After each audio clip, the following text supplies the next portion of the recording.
ഇടവനക്കാട് അതൊരു ഗ്രാമമായിരുന്നില്ല, മറിച്ച് കാടിൻ്റെയും മഞ്ഞിൻ്റെയും ഇടയിൽ ഒളിപ്പിച്ചു വയ്ക്കപ്പെട്ട ഒരു രഹസ്യമായിരുന്നു. അവിടെ സമയം നിശ്ചലമാണ്. മൊബൈൽ ടവറുകൾക്ക് എത്തിപ്പിടിക്കാനാവാത്ത, ഗൂഗിൾ മാപ്പിൽ കൃത്യമായി തെളിയാത്ത ഒരിടം. നഗരത്തിരക്കുകളിൽ നിന്നും അടുത്ത് അവിടുത്തെ അന്ധവിശ്വാസങ്ങളെക്കുറിച്ച് ഒരു ഫീച്ചർ ചെയ്യാൻ വേണ്ടി വന്നതായിരുന്നു യുവ പത്രപ്രവർത്തകൻ അഭിനവ്. കാടിൻ്റെ അതിർത്തിയിൽ വെച്ച് ജീപ്പ് ഡ്രൈവർ വണ്ടി നിർത്തി.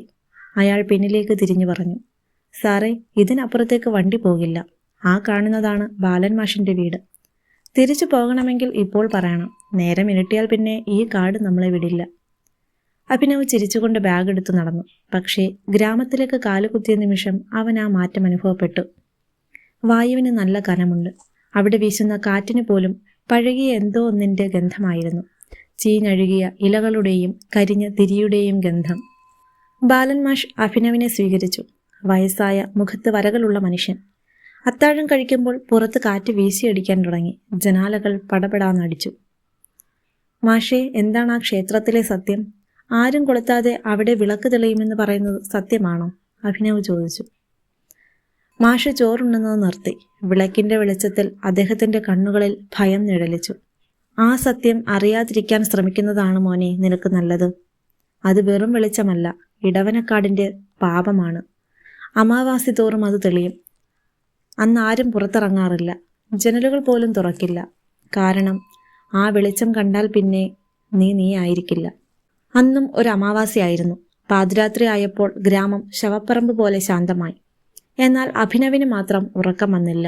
ജനലിൻ്റെ വിടവിലൂടെ ദൂരെ കുന്നിൻ മുകളിലെ ക്ഷേത്രം അവൻ കണ്ടു. ഇരുട്ടിൽ പെട്ടെന്ന് ഒരു ചുവന്ന പൊട്ട് പ്രത്യക്ഷപ്പെട്ടു. അത് വലുതായി. ചോരയുടെ നിറമുള്ള മഞ്ഞയും ചുവപ്പും കലർന്ന ഒരു വിചിത്രമായ വെളിച്ചം. അതവനെ മാടി വിളിക്കുന്നത് പോലെ തോന്നി. ഒരു ഹിപ്നോട്ടിസം പോലെ അവൻ വാതിൽ തുറന്ന് പുറത്തിറങ്ങി. മഞ്ഞ് പുക പോലെ മൂടിയ വഴിയിലൂടെ അവൻ നടന്നു. ക്ഷേത്രമുറ്റത്തെത്തിയപ്പോൾ കൊടും തണുപ്പിലും അവന് വിയർക്കുന്നുണ്ടായിരുന്നു. വിളക്കിൻ്റെ ചുവട്ടിൽ മഞ്ഞിനെ വകഞ്ഞു മാറ്റി ഒരു രൂപം തെളിഞ്ഞു.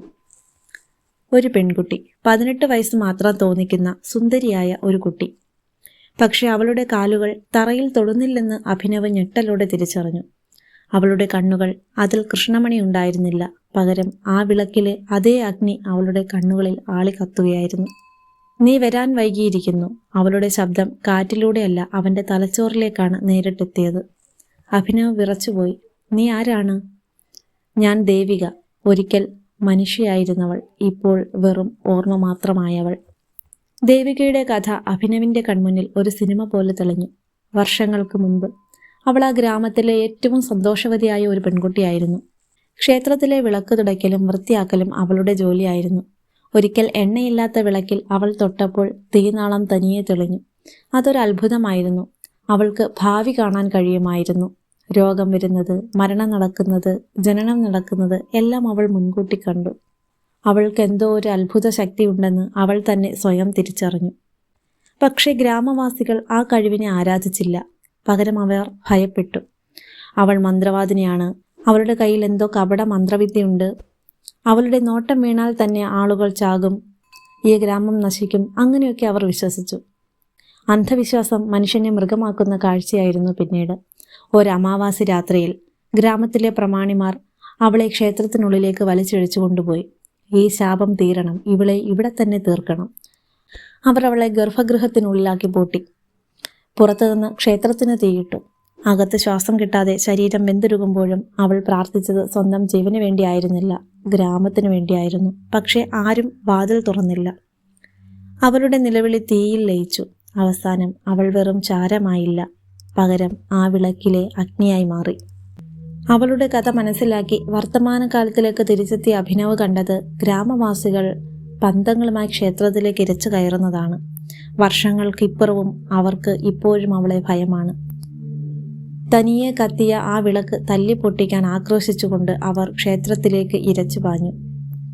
ആൾക്കൂട്ടം വിളക്കിനടുത്തേക്കടുത്തു. പെട്ടെന്ന് അഭിനവ് അവർക്ക് മുന്നിലേക്ക് ചാടി വീണു. നിർത്തൂ! അവൻ്റെ ശബ്ദം ആ മലനിരകളിൽ മുഴങ്ങി. നിങ്ങൾ ഭയപ്പെടുന്നത് ആ കുട്ടിയെയല്ല, സ്വന്തം മനസാക്ഷിയെയാണ്. കൊന്നത് പോരാഞ്ഞിട്ട് അവളുടെ ആത്മാവിനെ കൂടി കൊല്ലാനാണോ നിങ്ങൾക്കാഗ്രഹം? ഗ്രാമവാസികൾ നിശ്ചലമായി. ആ നിമിഷം വിളക്കിലെ തീ ആളിക്കത്തി. 10 പടി ഉയരത്തിൽ തീനാളമുയർന്നു. ആ വെളിച്ചത്തിൽ ഗ്രാമവാസികൾ പരസ്പരം നോക്കി. അവരുടെ മുഖങ്ങളിൽ ഭയത്തിനു പകരം കുറ്റബോധം നിറഞ്ഞു. ദേവികയുടെ രൂപം തീയുടെ ഉള്ളിൽ നിന്നും പുറത്തു വന്നു. ഇത്തവണ അവളുടെ കണ്ണുകളിൽ തീയായിരുന്നില്ല, കരുണയായിരുന്നു. എനിക്ക് പ്രതികാരം വേണ്ട, എനിക്ക് വേണ്ടത് മോക്ഷമാണ്. ഒരാളെങ്കിലും എന്നെ മനസ്സിലാക്കിയാൽ മതി. അഭിനവ് മെല്ലെ ആ വിളക്കിലേക്ക് കൈനീട്ടി. തീ അവനെ പൊള്ളിച്ചില്ല. അവൻ ആ നാളത്തെ സ്വന്തം കൈക്കുള്ളിൽ ഒതുക്കി. ഞാൻ നിന്നെ അറിയുന്നു ദേവിക, നീ ശാപമല്ല, പുണ്യമാണ്. അഭിനവിന്റെ സ്പർശനമേറ്റതും ആ ചുവന്ന വെളിച്ചം സ്വർണ്ണ നിറമായി മാറി. ക്ഷേത്ര പരിസരം മുഴുവൻ പകൽ പോലെ പ്രകാശിച്ചു. ഗ്രാമവാസികൾ അറിയാതെ കൈകൂപ്പിപ്പോയി. ദേവികയുടെ മുഖത്ത് വല്ലാത്തൊരു ശാന്തത വിരിഞ്ഞു. അവൾ അഭിനവിനെ നോക്കി ഒന്ന് പുഞ്ചിരിച്ചു. ആ ചിരിയിൽ നൂറ്റാണ്ടുകളുടെ ഭാരം അലിഞ്ഞില്ലാതായി. അവൾ വെളിച്ചമായി, വായുവായി ആകാശത്തേക്ക് ഉയർന്നുപോയി. ക്ഷേത്രത്തിലെ വിളക്ക് പതിയെ അണഞ്ഞു. പിറ്റേന്ന് രാവിലെ ഇടവനക്കാട് പതിവില്ലാത്ത വെയിലിൽ തിളങ്ങി. കാടിന്റെ ഇരുട്ട് മാറിയിരുന്നു. തിരികെ പോകാൻ ജീപ്പിൽ കയറുമ്പോൾ ബാലൻമാഷി ചോദിച്ചു, മോനെ, നീ ആരെയാണ് ഇന്നലെ രാത്രി കണ്ടത്? അഭിനവ് ഒന്നും പറഞ്ഞില്ല. അവൻ തൻ്റെ ക്യാമറ എടുത്തു. അതിൽ ഇന്നലെ രാത്രി എടുത്ത ഫോട്ടോ അവൻ നോക്കി. ക്ഷേത്രത്തിന്റെ ചിത്രം. പക്ഷേ ക്ഷേത്രവാതിലിന് മുന്നിൽ മങ്ങിയതെങ്കിലും വ്യക്തമായ ഒരു രൂപം, പുഞ്ചിരിച്ചു നിൽക്കുന്ന ഒരു പെൺകുട്ടി. ജീപ്പ് ദൂരേക്ക് പോകുമ്പോൾ അഭിനവിന്റെ ഫോണിൽ ഒരു നോട്ടിഫിക്കേഷൻ വന്നു. Draft saved, the story is completed. അവൻ ആ ഫയൽ ഡിലീറ്റ് ചെയ്തു. ചില സത്യങ്ങൾ ലോകം അറിയേണ്ടതില്ല, അത് അനുഭവിക്കാനുള്ളതാണ്.